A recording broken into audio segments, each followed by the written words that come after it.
20 seconds.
20 seconds. 15 seconds. 10, 9, 8, 7, 6, 5, 4, 3, 2, 1, 0.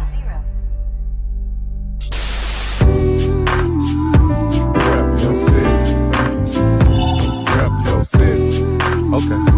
Rep your city. Let me see the mic. Rep your city. Give me the mic. Rep your city. I got you. Rep your city. I'm gonna tell you about mine. Rep your city. It's time for us to go live, so rep your city. I really would appreciate if y'all roll with me. Feeling this music cause it makes me wanna step. And if you don't want to, then you lying to yourself. Cause every time we party, we gon' have fun. I don't know about you, but I'ma rep where I'm from. Rep your city. Okay. Rep your city. Let me see the mic. Rep your city. Give me the mic. Rep your city.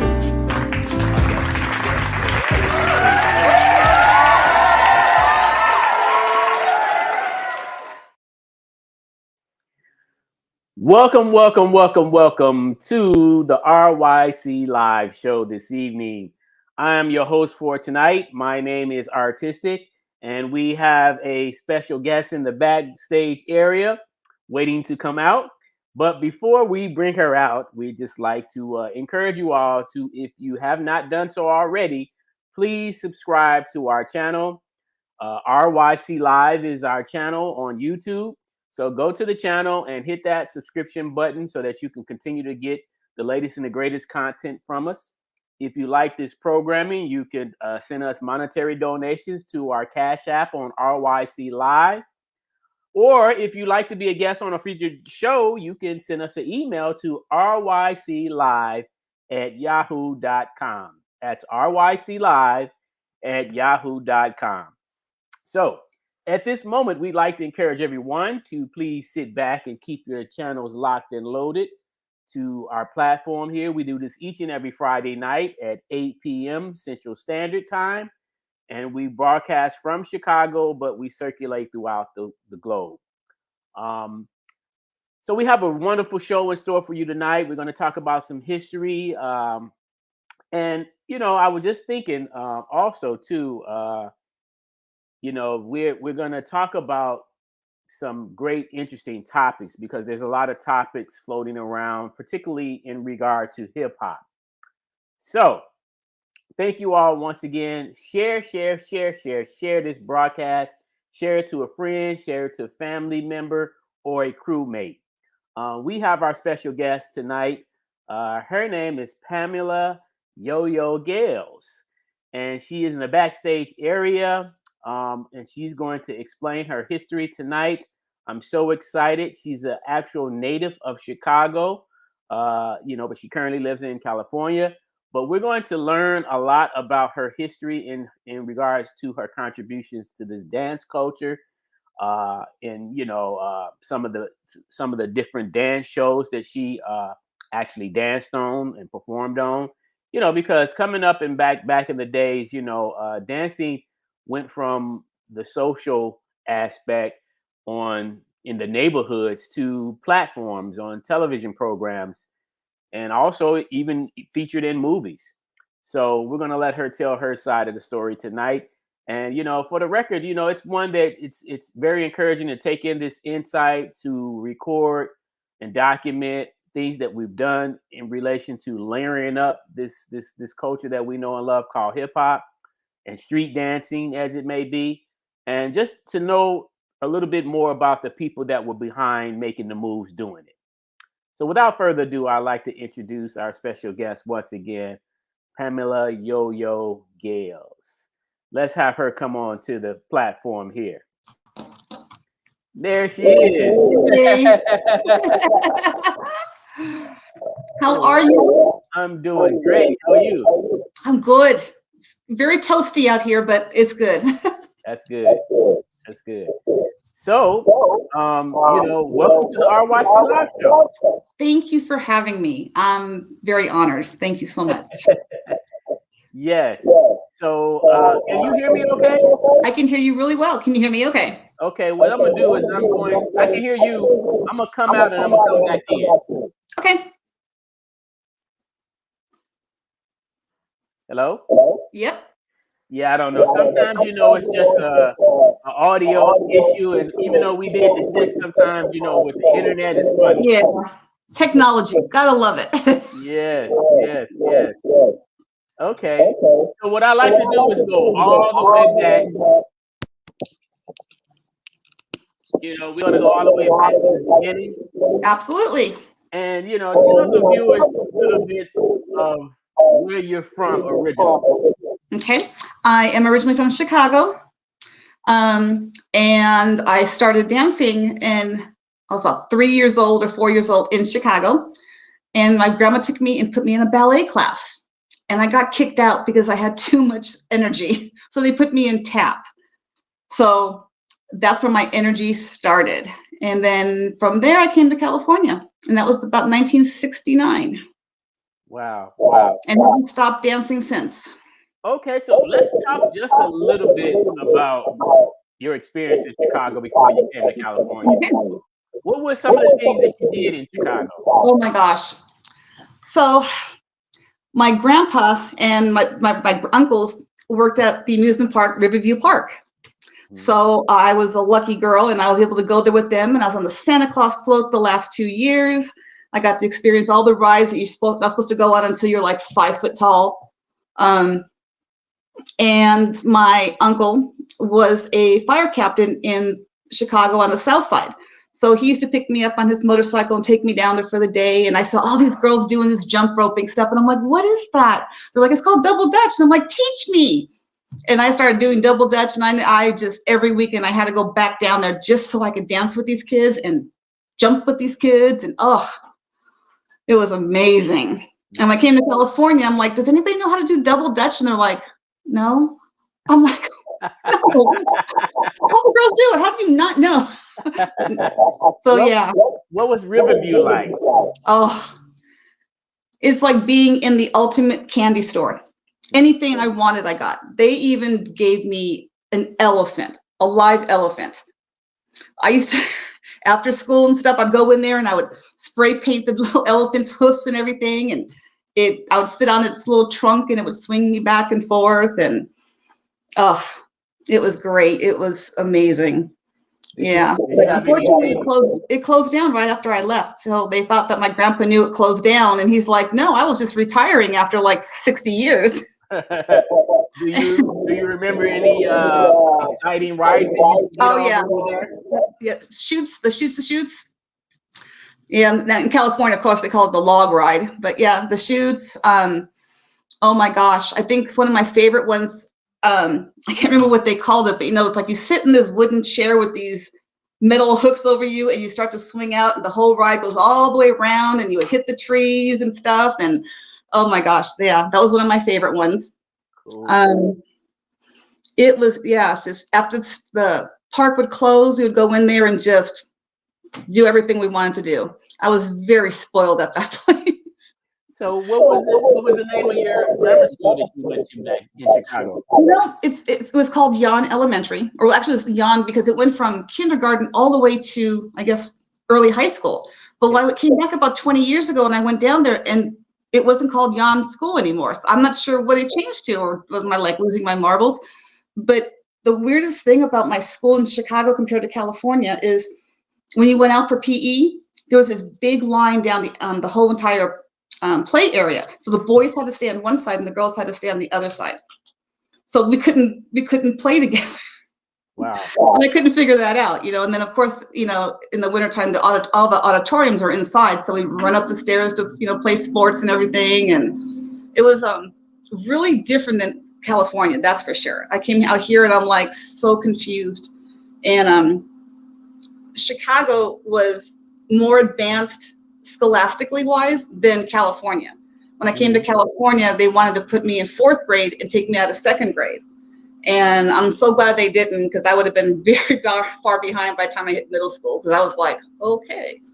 But yeah, it's completely 2 different lifestyles, from the East Coast to the West Coast. It's just kind of crazy. Okay. What were some of the things that you can remember that was dramatically different from Chicago versus? Oh gosh, one of the main things was the bakeries.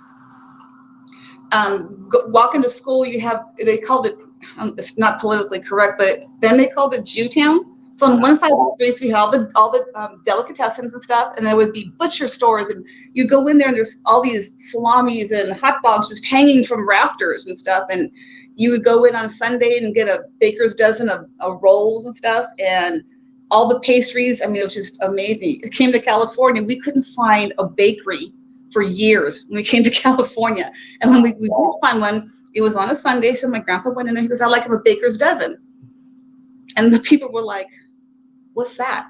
Well, it's 13, not 12. So I still missed all the good food in Chicago. Still can't find it out here. Did you ever have Harold's chicken when you was here in Chicago? No, but I was a big fan of White Castle. Okay. Once a week, we had to go get White Castle. And my grandpa and my uncle tried to open a White Castle in California. But because I guess the FDA or whatever they were doing, there were so many stricter rules on their meats and stuff in California, so they wouldn't give them the license to do it. So now, from what I just read something a couple of weeks ago, what they're going to start trying to bring traditional White Castles to California. Oh wow! There's no White Castles out there now?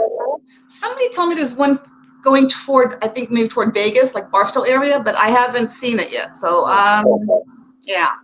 Okay. But I would be very happy if they did. But that taste is so different. It's like, you got it. We tried to replicate it by putting holes in the meat and putting the onions on it and steaming the bread, the rolls to get that flavor, and it never worked. Yeah.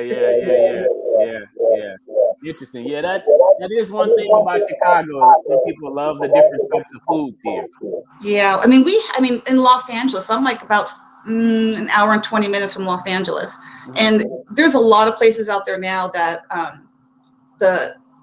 they have areas of just all the different ethnicities and all the different kind of foods and the cultures and the vegan, and then oh my gosh.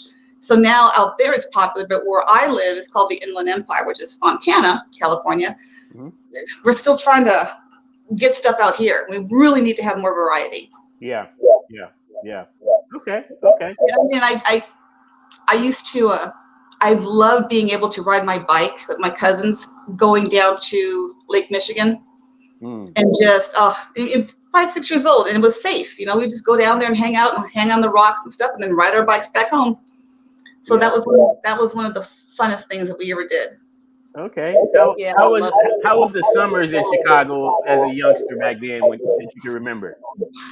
I liked it, because I could play outside all day, but the stickiness, when I went back about 20 years ago, as soon as I walked out of the airplane, I'm like, oh wow, and everything's just sticky and stuff. And they don't have fireflies out here. Oh. And that makes me very sad. I looked when I came out here, I cried. I'm like, there's no fireflies. I was so upset. I wanted to go back home just to get fireflies to bring them to California and let them go. So you have fireflies in California? Nope. Okay. No fireflies anywhere. Okay. Yeah. So as an adult, I still miss my little fireflies. What about the weather? I know you can see that there was a big difference between Chicago and California. Yes. Oh my gosh, the weather out here is ridiculously hot. In the summer, it's not uncommon for it to be 115, and it gets miserable. It's very, very dry heat, and it's just I'm not a heat person. Put me with rain and cold. I'm happy. Okay. Yeah, I should have been a duck because I like rain. Okay. Yeah, so it's different, and I've been out here all these years, and I'm still not used to it. Okay. So you said that as a youngster, you started off with ballet. Mm-hmm. And then you say you got out of that. And then I went and started doing tap. And then you started tap. Okay. I did. I forgot what they called the class, but when I look back on it, it was hip hop because there's a lot of body moves and stuff. And I forgot what they call it. It was something really weird, but as I look back, I look back on it and I start seeing pictures, and I'm like, that's hip hop. Why couldn't they have just called it hip hop? Came to California, it was called hip hop. Right. But, yeah. Wow. So I did that. I always had all that extra energy. So that's why they put me in dance. I guess they wanted me to slow down a little bit, but it didn't work. You had a lot of energy, huh? Mm-hmm. Yeah. If I wish I had a little bit of that energy as my age now, it'd be really nice. There's times now it's like, I don't want to get out of bed. I'm too old for this. Did you have? Can you hear me? Yeah. Did you have any friends or any family members that was into dancing back then? No. Nope. Okay. Nope. They just wanted to just ride their bicycles and skate. And that was it. So nobody in my family was very but there was I was an only child as well. So, and my grandpa wanted a boy. So I was when I came to California, I was in probably every sport there could be, except for I didn't do field hockey. I didn't like that, but okay. Yeah, and then as soon as I came to California, I started dancing again. Okay. So you're the only child? Mm-hmm. Wow. Yep. I guess they couldn't take two of me. My poor grandparents. They went through it raising me. Okay. So how was your parents doing? I met my dad when I came back to Chicago 20 years ago, and then he passed away like right after that. And then my mom passed away in 2013, and of course my grandparents passed away. Let me see. My grandpa passed away in 77. Oh wow. And my grandma passed away in 78. Okay. So I kind of, and my grandpa was amazing. He kind of pushed me out on my own when I was 17 because he knew he was getting sick. To teach me how to live on my own and, survive. So I was very grateful for the best grandfather in the world. That's cool. Yeah. He supported me with everything. Okay. Well, let's talk a little bit about, so you makes this, what can we call it? This migration, this journey from Chicago to, what town did you move to when you first came to California? I actually moved to Garden Grove. Okay. And then from Garden Grove, we moved to Orange. And so I lived in Orange until I moved out. And I got a place in Anaheim, and then I got a place in Newport Beach. And from there, I came to the Inland Empire, which is where I'm at now. Okay. And how far is where you're at now from LA? Depending on what part, I could get to LA, the beach, and the mountains all within about an hour of each other. An hour to LA, an hour to the beach, an hour to the mountains. So. Okay. Yeah, I'm in a very, very central location. Okay, so let me ask this. How did you come up with the name Yo-Yo? So it depends who you ask. So I used to love playing with yo-yos, and because of my energy, my grandpa was like, "You're just like a yo-yo." So I started going to clubs and stuff, and everybody had these names, and I'm like, And all of a sudden, I'm like, let me just see what yo-yo sounds like. And then Tony Gogo from the Lockers saw me, and he's like, I'm approving of your name, so this is going to be your dancing name. So if you ask Gogo, he'll say that he gave me the name. Okay. But it was just, it's just something I just thought, I was like, gosh, I don't know what to call myself. There's some really crazy names out there, Right. I just said Yo-Yo and just kind of stuck with me. Wow. Yeah. Did you have any kind of signature dance moves under that related to your name? So I do several types of dancing. So I do whacking, locking, hip hop, house. Okay. So in whacking, I use my arms a lot. So all the pictures that I see people take of me, my arms are always up in the air. But there's this, I kind of do like this really this backwards windmill kind of thing. Mm-hmm. And then I kind of like do this little jazz thing in between it, and it kind of stuck with me. So I have people say, do that thing. And I'm like, what thing? And they're like, the windmill. And they'll teach me how to do that. So that your arms go opposite directions. And these girls were like, I can't do it. They were doing this. So I guess that's kind of like my signature, dance move, my little windmill kind of thing. So your arms are kind of going different. Yeah. Okay, gotcha. Yep. Yeah. Yep. And then with whacking, your hands are always up and you're always doing some kind of stuff, and it's a fun dance. It's so fun. It's so freeing. Okay. Now tell us, how did you get connected with the community of dancers in California back when you came? Great story. So I was in 6th grade, I think, maybe 6th or 7th grade. And at my church, somebody comes into our room and they said, hey, we're opening up a Christian teenage discotheque. Mm-hmm. And we're like, what's a discotheque? So there's a club for teenagers, but it's going to be Christian music. And we need somebody to volunteer to serve sodas and stuff. Well, it was literally maybe 4 blocks from my house. And I'm like, oh, I'll do it.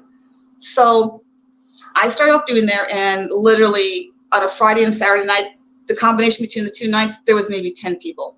It was nuts. And all of a sudden, one day, people started coming in. So they changed it from Christian music to good old dance music. Okay. So I started seeing some of these people come in and dancing and stuff. And I'm like, ooh. So I just picked up the dance immediately. And from there, so we would it was called the basement because it was downstairs. For the basement, we used to go to Knott's Berry Farm. And they had 2 dance floors at Knott's Berry Farm. And that's where the dance really started taking off in my life, because there was a lot. I mean, we're talking 30, 40 people that would come every Friday and Saturday to Knott's Berry Farm and start dancing. So they had cover buns with names on it. They all dressed alike. They had marshmallow shoes. And I'm like, what is all this stuff called? So I just kind of watched some of the guys and stuff and started picking it up. Well, then I was told, hey, you know what? If you get a fake ID, you can start going to clubs and you can start dancing in dance contests and you can make money. And I'm like, oh, money's good. So I started going to clubs, and then I started dating a guy named, his name was Cleveland. Mm-hmm. And he taught me a lot, but I was able to start seeing the Lockers, Shabadoo, John Camelot, Greg Jr., and all these amazing, Anna Sanchez and Lollipop Sanchez. I mean, I used to watch her and Shabadoo, just was like studying them and trying to imitate some of their moves and stuff. And then from that one club, went to another club, and then I got a chance to dance on TV. So it's just the dance community, the family of the dance community is so, it's amazing. I mean, of course you always have your haters, but they were just so loving, and they never looked at you like, oh my gosh, if you didn't dance good, they would tell you, you're doing a good job, and then they would help you. Mm-hmm. And it was like a safe haven. I mean, I was only 17 when I started going to nightclubs, but it's the best experience. I wouldn't. So Orange County, Shabadoo also lived in Orange County too, right? Yeah. Okay. Yeah, a lot of them dancers do.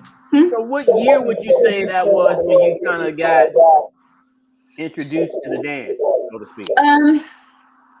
I would say probably in 1975, 76. Okay. Is when I started getting really introduced and stuff. And then I had a little dance group, and we were asked to dance at in downtown Orange. They have this thing called the Circle. It's where 2 major streets come together, and then they have this big round thing in the middle, and they have a fountain and stuff. So it's called the Circle of Orange.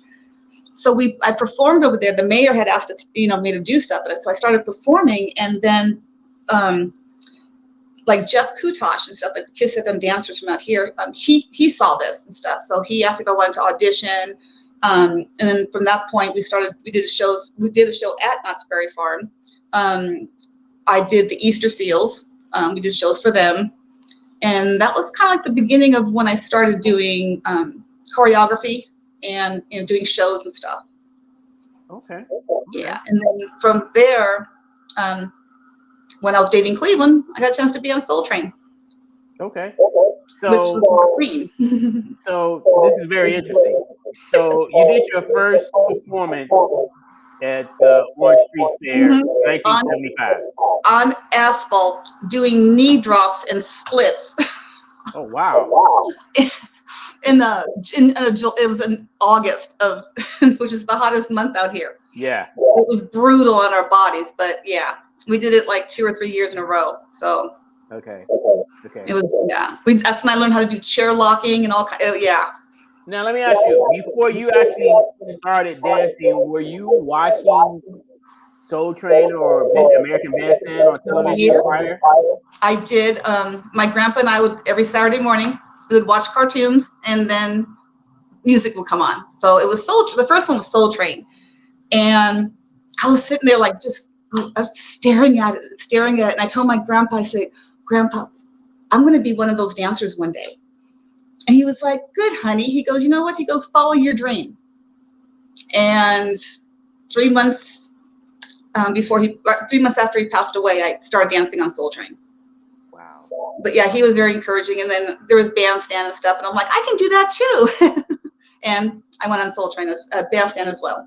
Okay, so let's talk a little bit about Bandstand, because Bandstand was out first. So how did you get on Bandstand? So Soul Train and Bandstand are so different. So Bandstand is like oh my gosh, I'm gonna get this wrong. I think 7 or 8 weeks. So you would take 4 shows on one day and 4 on the other, or it could have been 4 and 3. And you had to get a ticket. You had to be an invite. And so somebody invited me on there with their ticket, and then I started getting tickets. So I started to go on there. And so at Bandstand, you do your hour, and then you would break, and we'd run to the parking lot because there's no dressing rooms. You run to the parking lot, you change your clothes, and then come back in and do another taping. Then you go to lunch and finish, and then same thing on Sunday. The Soul Train is like they just taped the 2 days. They just tape it, and then they splice them up. So sometimes you'll see somebody in one shot and they're wearing an outfit, and then the next shot they're wearing something different. And it's like, how did they do that? Well, when I went on there, I figured out how they did it.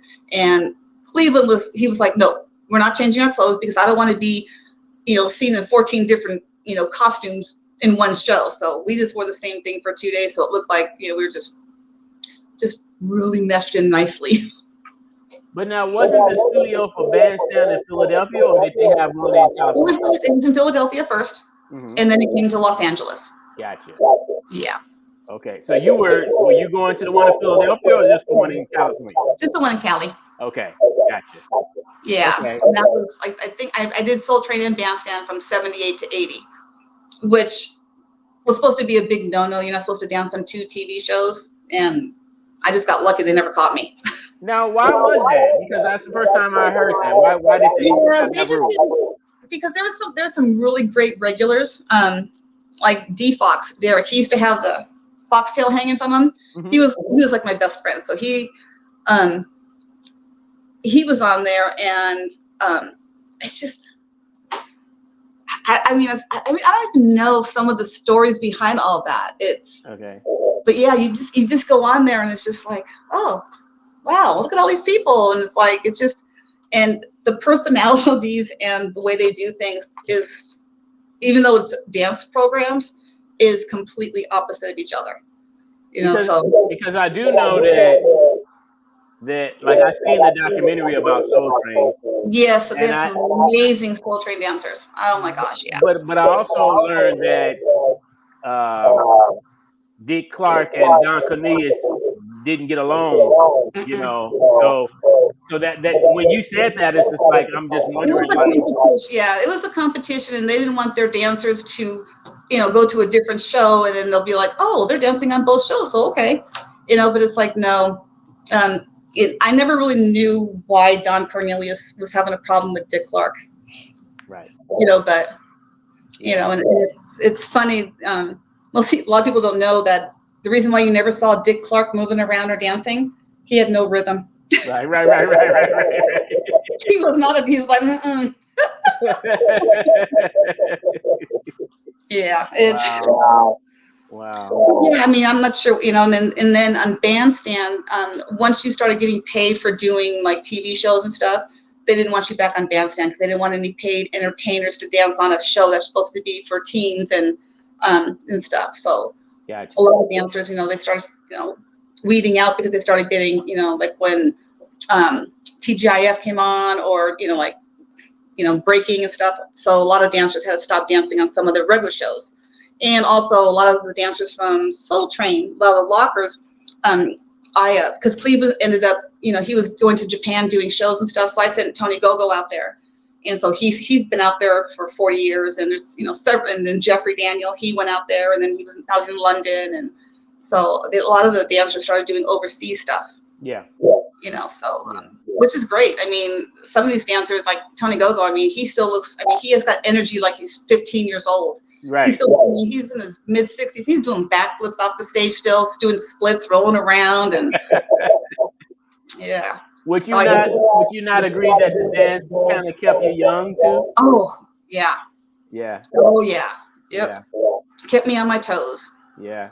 A lot of great exercise. Yeah, a lot, and and there was times you go to a club and you see some people there and they'd be like, don't go to that corner, they're not very nice, or the cat just jumped on me. Wow. The cat said, oh, you doing an interview? Look at you, get off me. Crazy kid. Yeah, so I mean, and going to clubs is, and like I said, because I was a minor, even though my ID said I wasn't, it was nice because the older dancers, like I would go into the parking lot, they'd walk into my car, they always made sure I was, being taken care of. If somebody tried to talk to me, they would come in, it's like, don't talk to her. Nope, don't talk to her.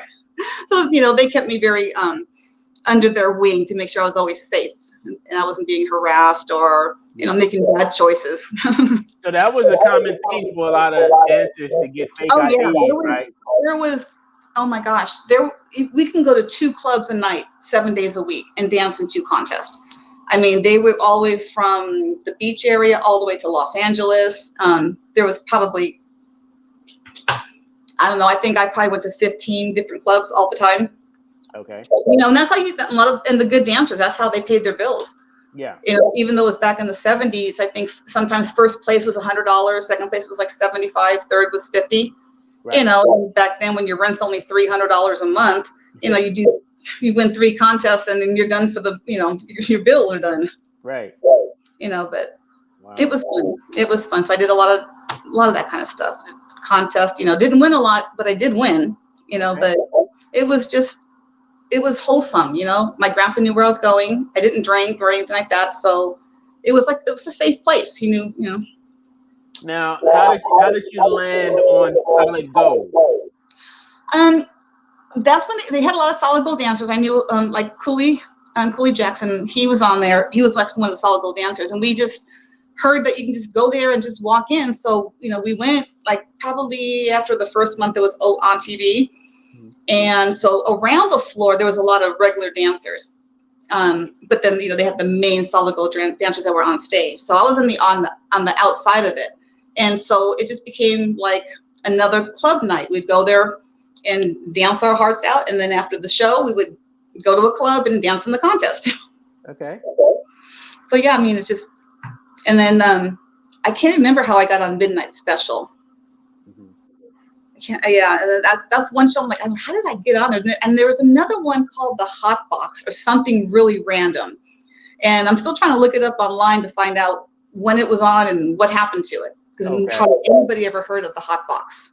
Now, all of these different shows that you were on, were you able to ever see footage of yourself dancing later at any time?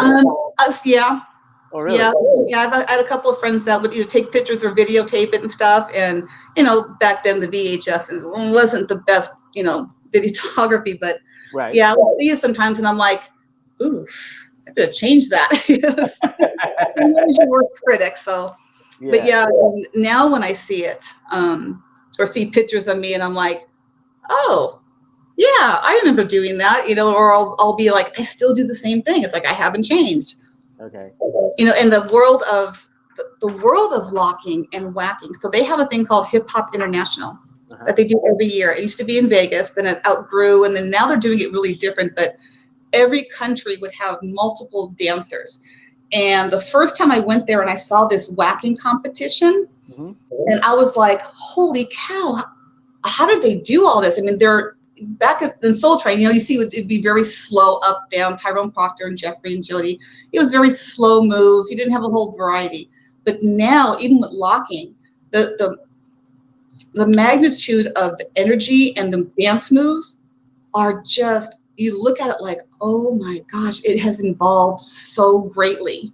You know, so now when, you know, you see these youngsters, you know, and a lot of the kids want to know the history of the dance and the origin. So they take, you know, there's a lot of dancers who actually hold classes where they teach them the history, and they also teach them the dance.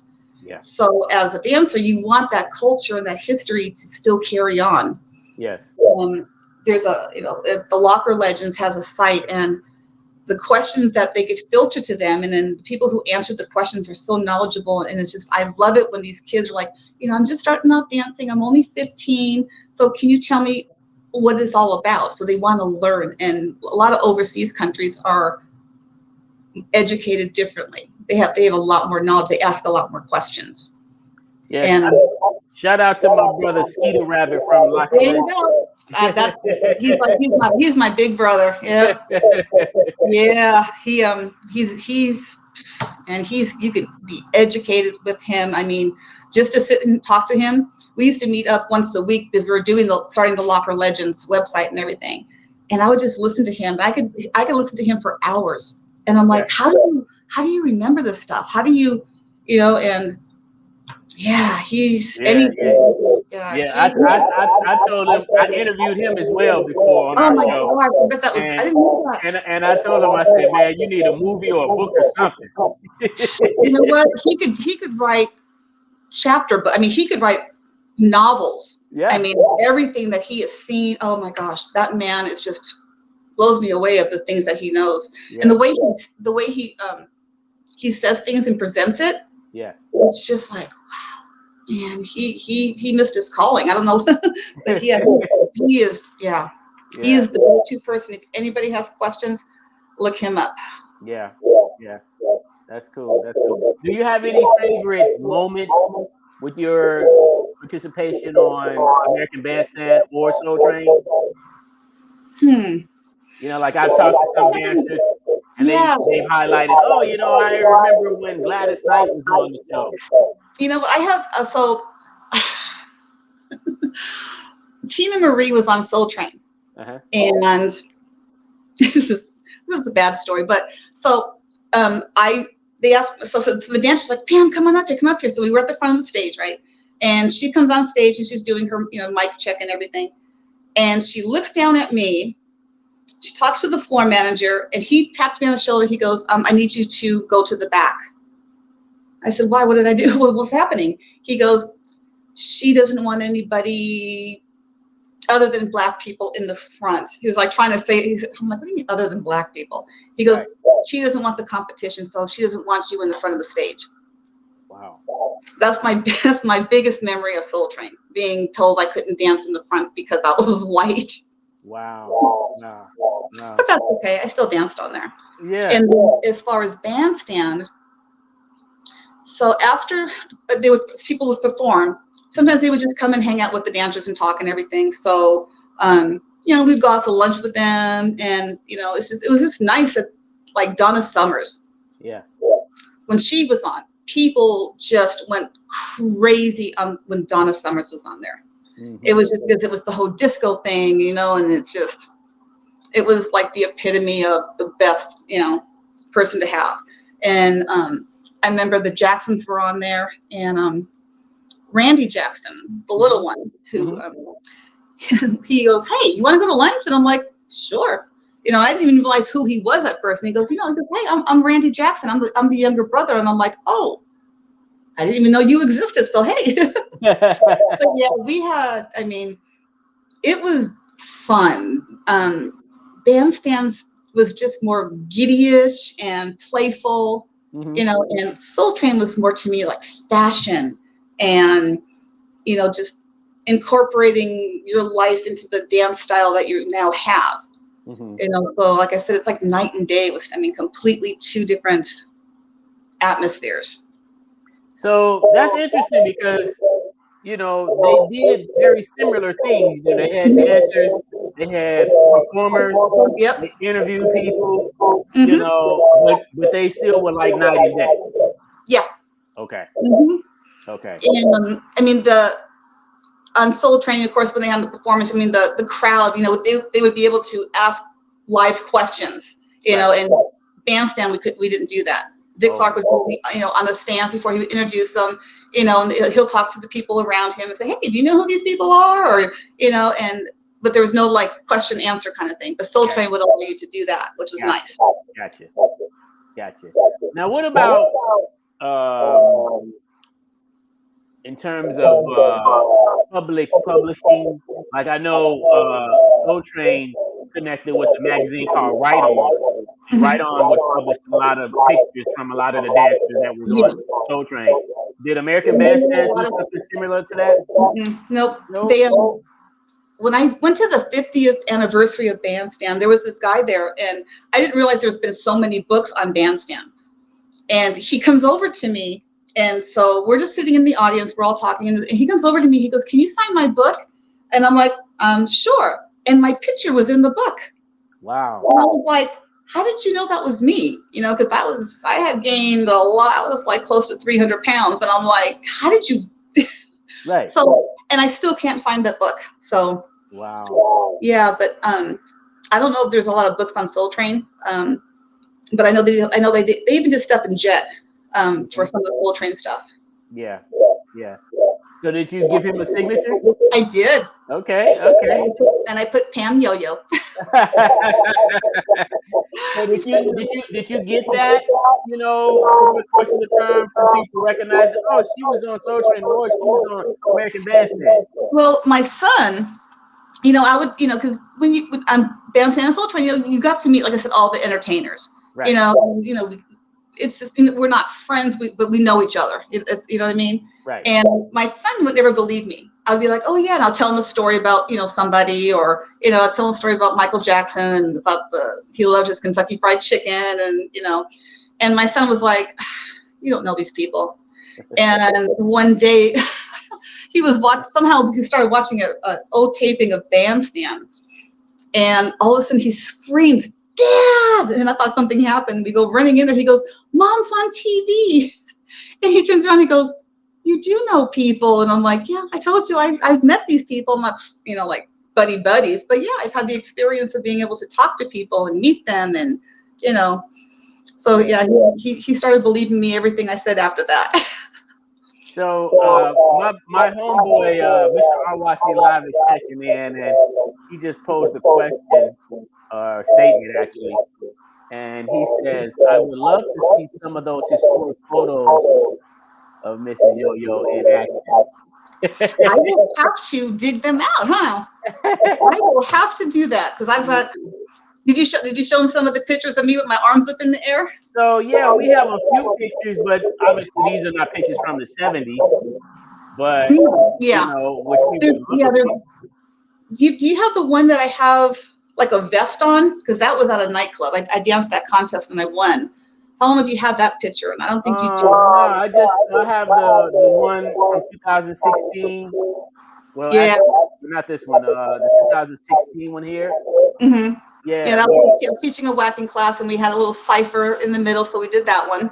Yeah, which is kind of nice, you know. And then the ones that from 2013 that you said at the party, the Christmas party. Yeah, we have every year. Her name was Joanne, and her husband's name is Desney, and she would put on this beautiful Christmas party for all the dancers that went to clubs, because her and her husband were the MCs at all the clubs.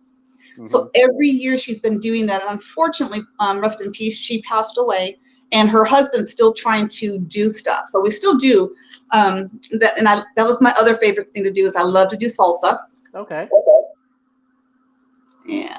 And what's the other? And I got another one in there somewhere. And then this is the other one that I have from 2010. Yeah, that was at Greg's Memorial. Yes. Again, my arms are up in the air, because that's what whacking does. So yeah. I'll have to try to dig some more out and send you some more pictures. For sure. You know, and we'd love to be able to, you know, hopefully incorporate some of them into the museum here in Chicago. Wow! Oh my gosh, that would be wow. Yeah. That would be a huge honor. I'm you caught me off guard there. Wow. Yeah. I just Brandy Sanders, who does the disco stuff, the disco balls, you know, she has her new school kids and stuff. Right. I think she was up there in Chicago last year. Yeah, she was here last year. Yeah, and so she gave me a Soul Train award this year for being a dancer on Soul Train. Got a little trophy, my name on it, and I was just, it blessed my heart. I'm like, Now, let me ask you, have you ever received any kind of awards prior to that for being a dancer on Soul Train or American Bandstand? No, we just we didn't really have awards. You know, we just you know, if you're dancing in a contest or if you're, they really didn't do. I mean, at least I didn't receive anything. I'm not sure if they did anything after I left the show or not, but but yeah, I can't think of. I know Cleveland and Mr. X used to dance a contest almost every week on Soul Train. And I used to watch them, you know, so, you know, winning a contest on stage, but there's only, you know, a few dancers that actually participated in that contest. Yeah. Wow. Well, great times, huh? Oh my gosh.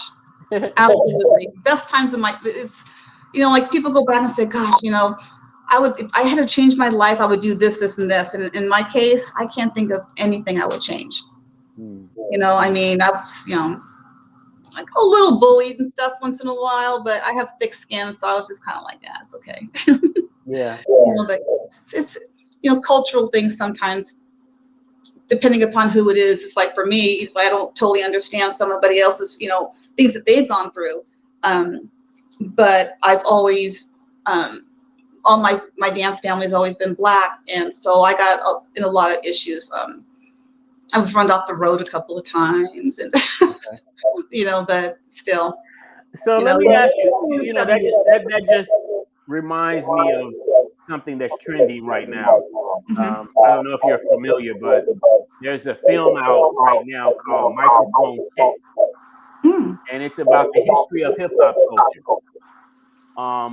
But the person that produced the film is driving the narrative that hip hop was solely created by Black people.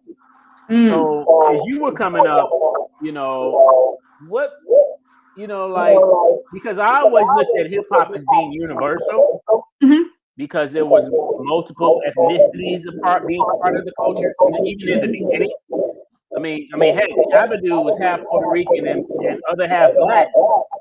You know, and he was a little Black Rican. Right. So, you know, and I mean, Pop and Taco. Yeah. You know, so I mean, you have a variety of people that were a part of contributing to this culture, and yet I don't think that really mattered to us that was involved. But now it seems to be an issue where it's like, you know, people are trying to establish themselves as being creators of the culture, and it seems like it's causing a lot of division. How do you feel about, you know, the experiences that you had coming up? Well, so the majority of the dancers at clubs were Black men. I don't remember. The only Anna's, I think she's Puerto Rican as well, but there wasn't a lot of multi-races dancing in some of these contests. So even on Soul Train, and the very first time I went there, I wanted to go into the bathroom, and the girls wouldn't let me in. Oh wow! They told me I wasn't welcome. Okay. And I'm like, okay, you know, but I kept coming back and stuff, and I saw two of those ladies at the disco ball. Oh, really? Yeah. From that experience? And one of them came up to me, and she's like, I want to apologize for treating you so horribly. Wow. I was just like getting ready to just cry all over the place. And I just told her, I said, you know, I don't hold grudges. And I said, you know, back in the 70s, culture was different. You know, so I mean, I've always anticipated that things were not going to go good for me sometimes, you know. But you know, I made those choices. It's just like, you know, I mean, I could have always, you know, been around white people, and I just enjoyed being in the dance scene. And at that time, everybody was pretty much Black, you know. So, and that is the energy, the rhythm, the versatility, the camaraderie, the everything. I just felt like I fit in. Mhm. And, you know, after 15 years of that, it's hard to like go and just start all over doing something different, you know, and, you know, it was my choice, and I kind of like lived with a lot of that kind of negativity, but, you know, that's maybe only 10-15% of the stuff, you know, the other 85% has been fantastic. Yeah, and I was just gonna say everything wasn't all bad, right? No, there's, I you know, mean, there's always a bad apple, and, you know, even in anything you do in life, you can go to the grocery store, and there's always going to be some bad apple causing problems, you know. So and I mean, like I've heard some stories by and I can't understand why I'm having a blank with her name, but the Asian dancer on Soul Train, Cheryl, yes.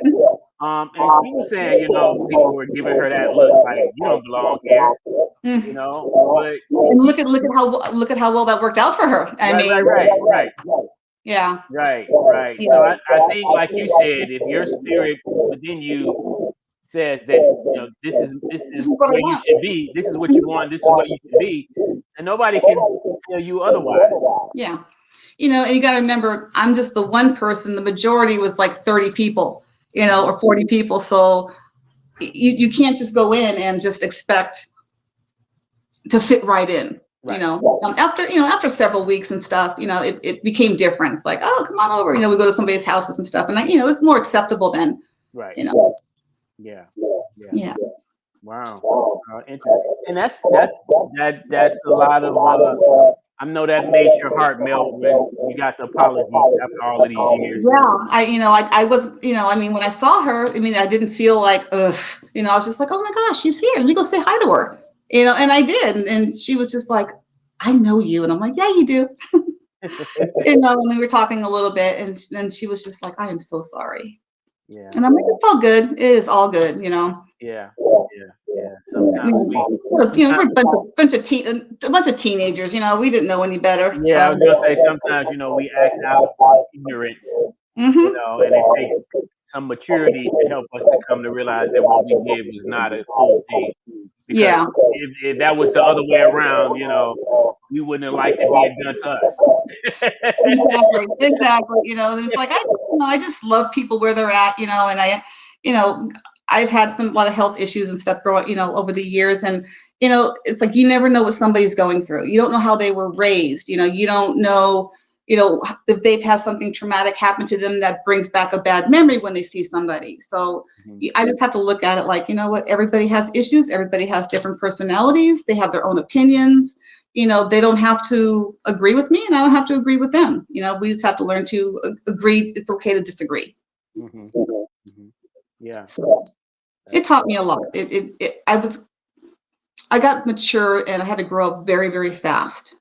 You know, so after probably 14 years old, I was no longer a kid. I was like, my grandparents started getting sick. I had to take care of them, and I was still trying to dance, and I was working at the disco place, and still, you know, going to school and singing in choirs and doing everything at one time, you know, just to keep me, you know, safe and not do anything stupid in life. Yeah. Because dance saved I'm 100% sure that dancing saved me from a lot of negative stuff. Have you gotten a chance to go over to other countries dancing? No, I sent a lot of dancers to other countries, but myself, no, I never got a chance to. In 1983, I met my husband, and it was like he knew I was a dancer, and I always said, if anybody makes me choose something, I want to be with this person. And he said, do you want to get married and have a family, or do you want to continue dancing? And like I said, my grandpa had passed away, my grandma had passed away, and I'm like, you know what? I think I'll go ahead and get married. Okay.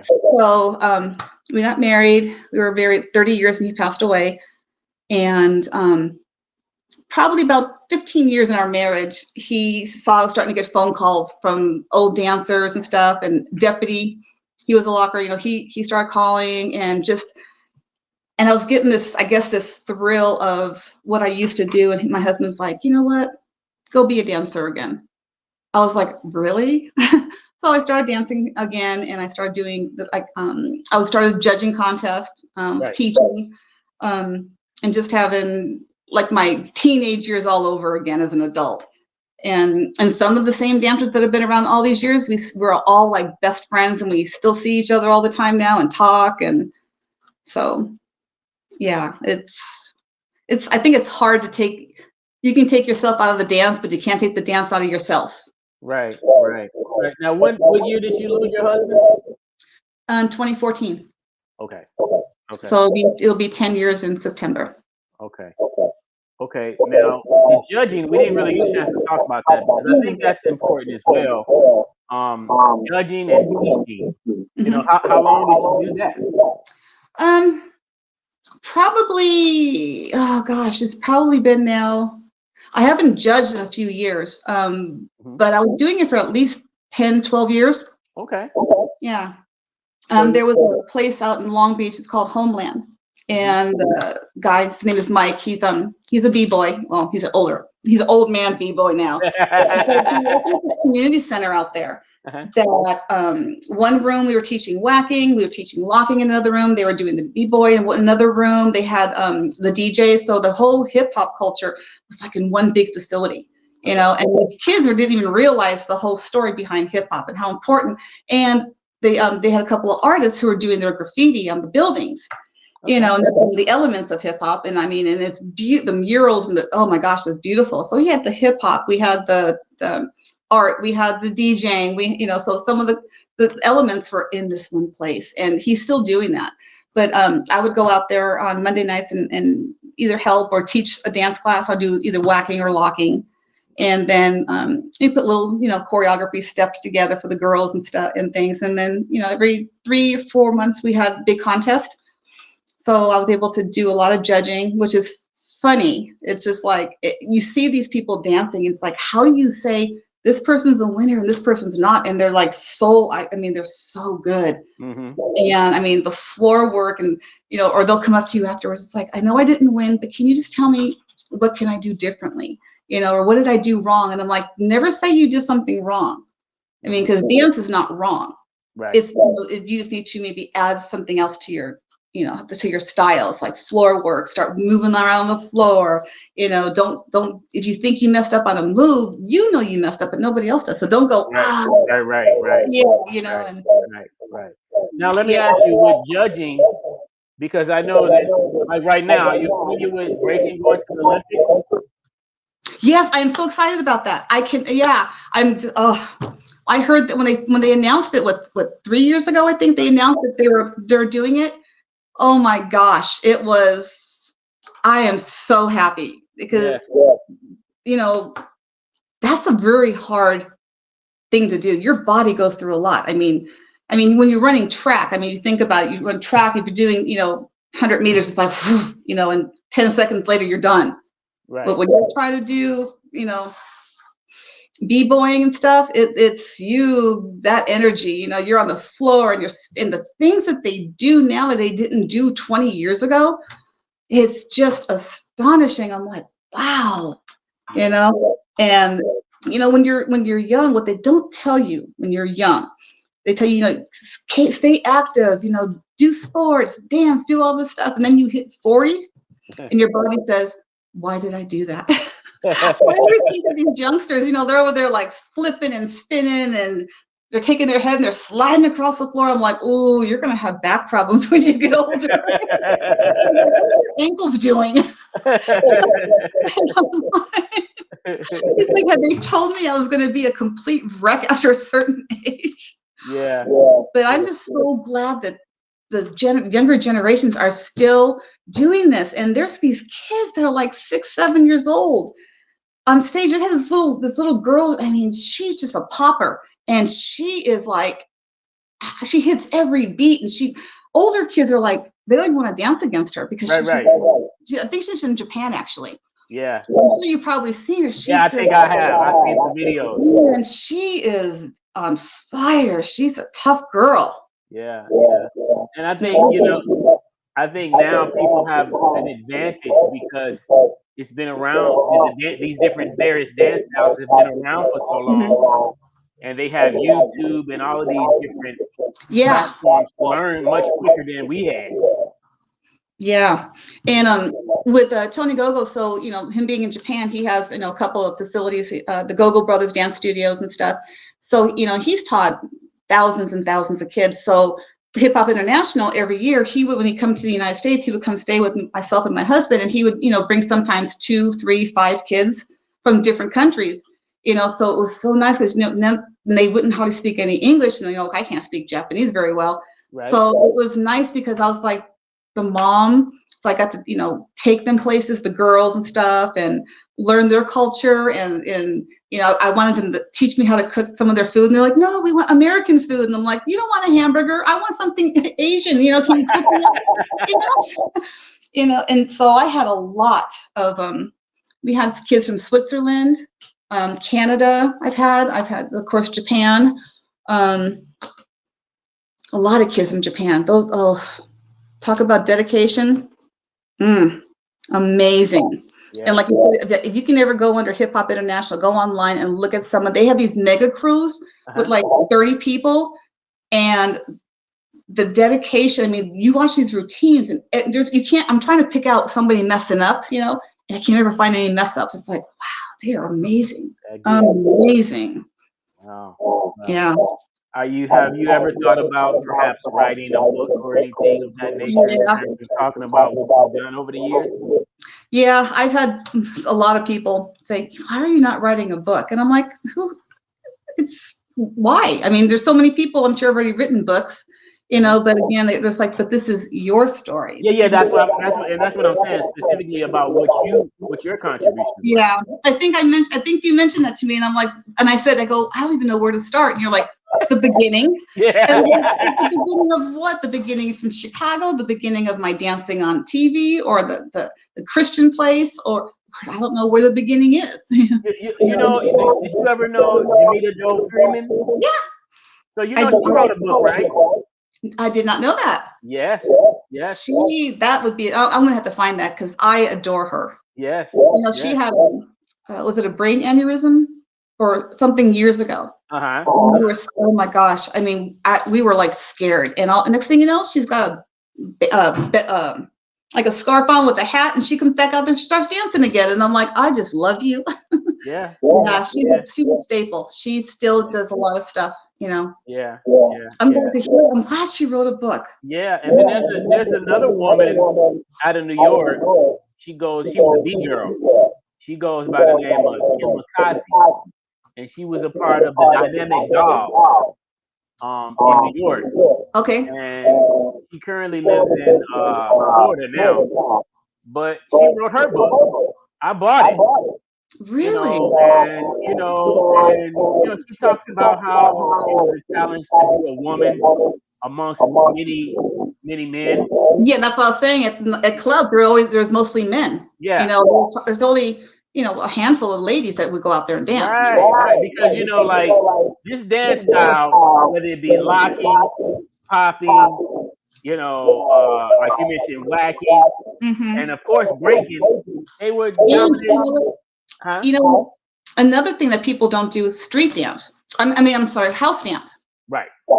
And Skeeter talks about that, how important house dance is. I mean, it's like a totally different technique. I mean, and it's hard when you've been, you're doing some of these other stuff. It's like you have to like calm yourself down and start doing these really cool house moves and stuff. But yeah, I totally forgot about that. Yeah. And I mean, all the different various dance styles, were especially, some of these moves were kind of dangerous to do. Yeah. So of course, you would look to more of a young boy doing that versus a girl. But when girls found the need to say, hey, I want to be a part of that too, because I like that, that's cool. And then they start making their way into the picture. It's just like, oh wow, look at the movie Breaking. I mean, Right. I mean, did you ever think it was going to get that big? I knew that it was going to get big. I just didn't know how long it was going to last. Yeah, and it hasn't, and it's still lasting. Yeah. If you're a dancer, that is a staple. It's like, how do you not? I mean, you know, Pop and Pete, Boogaloo Shrimp. You know, I mean, it's just like, well, Shab and Anna and it's Because at one point they were saying, "Oh, that's played out. You know, that's nobody do that no more." But we still did it. You know, the people that really loved it, we never stopped. Yeah. You know, and so, but now, like you say, it's a world-renowned dance. I mean, locking is all over the world. Breaking is all over the world. You know, so I think you know, if you find your right place, you can make a name for yourself.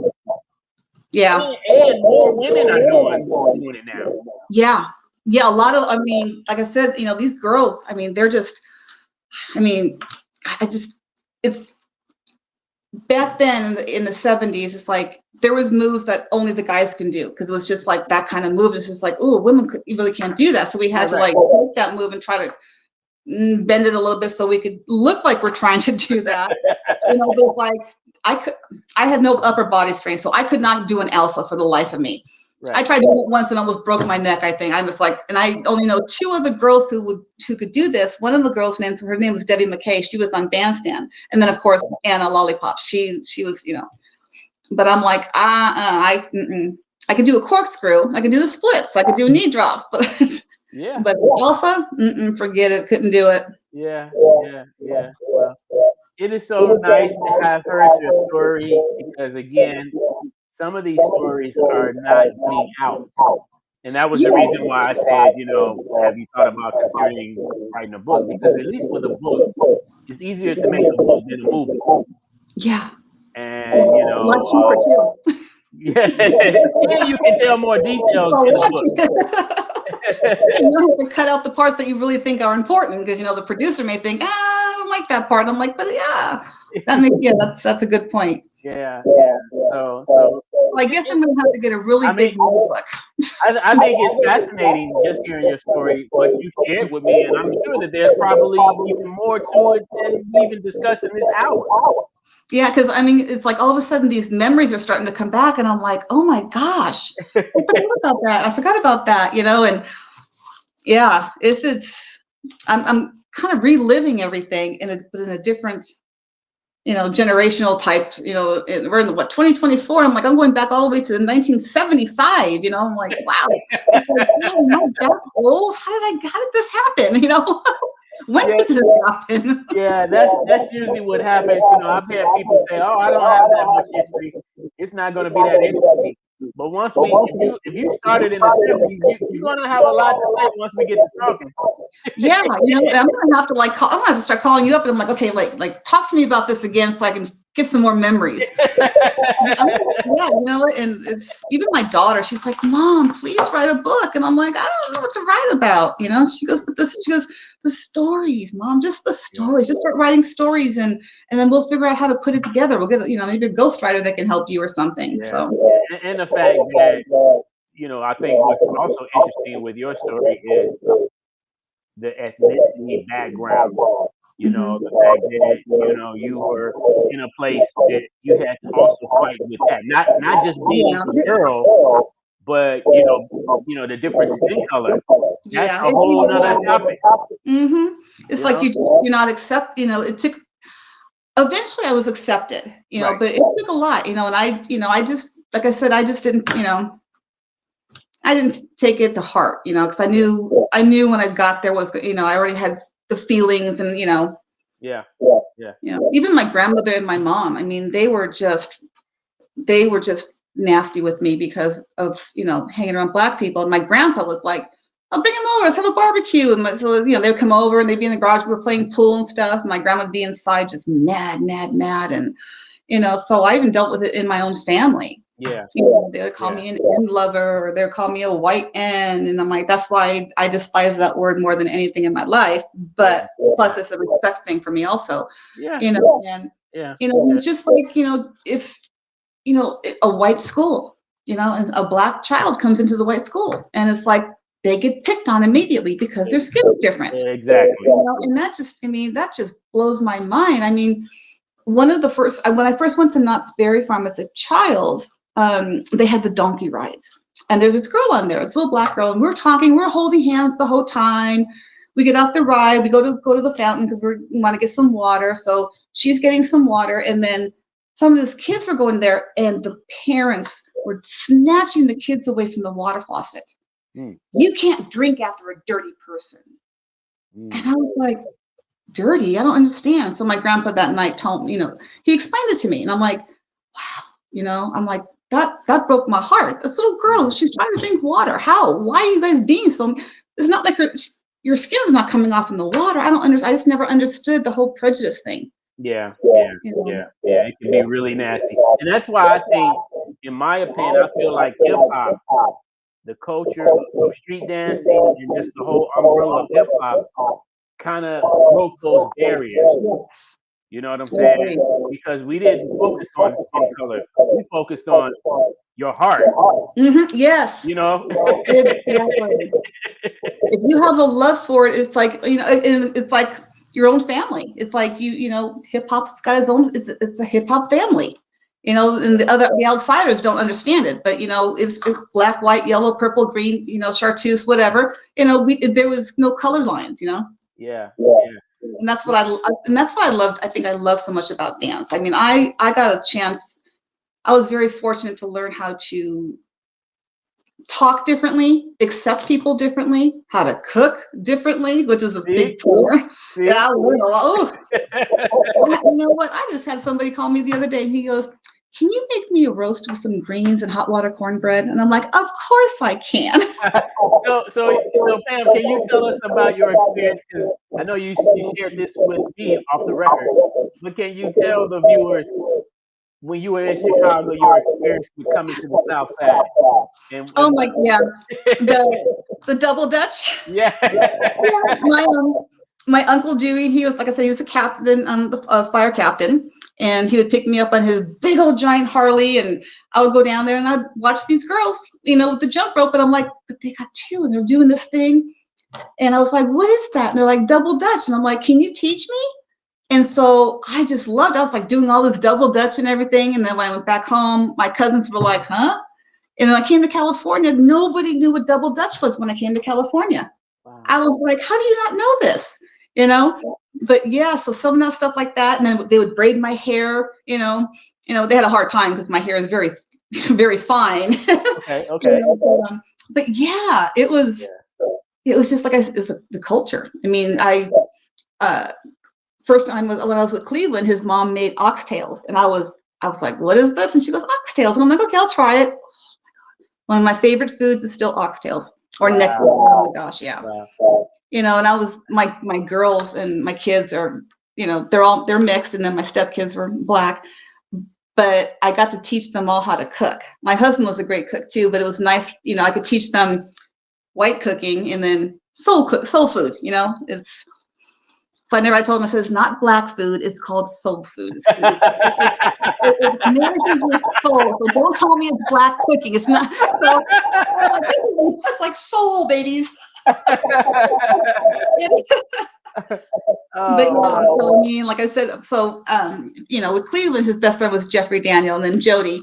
And so Jody actually taught me how to make fried chicken and macaroni and cheese. That's so cool. So yeah, I've tweaked the recipe a little bit, but that was the foundation. And Cleveland's mom taught me, like I said, how to make oxtails and neck bones, and I don't know who taught me how to make greens. I think my husband's auntie taught me how to make greens or something. But was that when Jody was living in California? She taught you? Yeah, she came from Chicago, and then Yeah. And I found out that I didn't know her mom just passed away a couple of years ago. Yeah. So I was just like, oof, yeah. Because I would talk to her sometimes when she was in Chicago at her mom's house, and I'm like, why are you up there? I said, she goes, well, come to Chicago, and I'm like, I'm working, I can't. So, but yeah, I'm planning. I'm going to try to come out there next year with at least with one of my girls. Well, if you do, make sure you hit me up so that we can make arrangements to have you come check out the museum. I would, yeah. That's my main goal, to come out there to see you.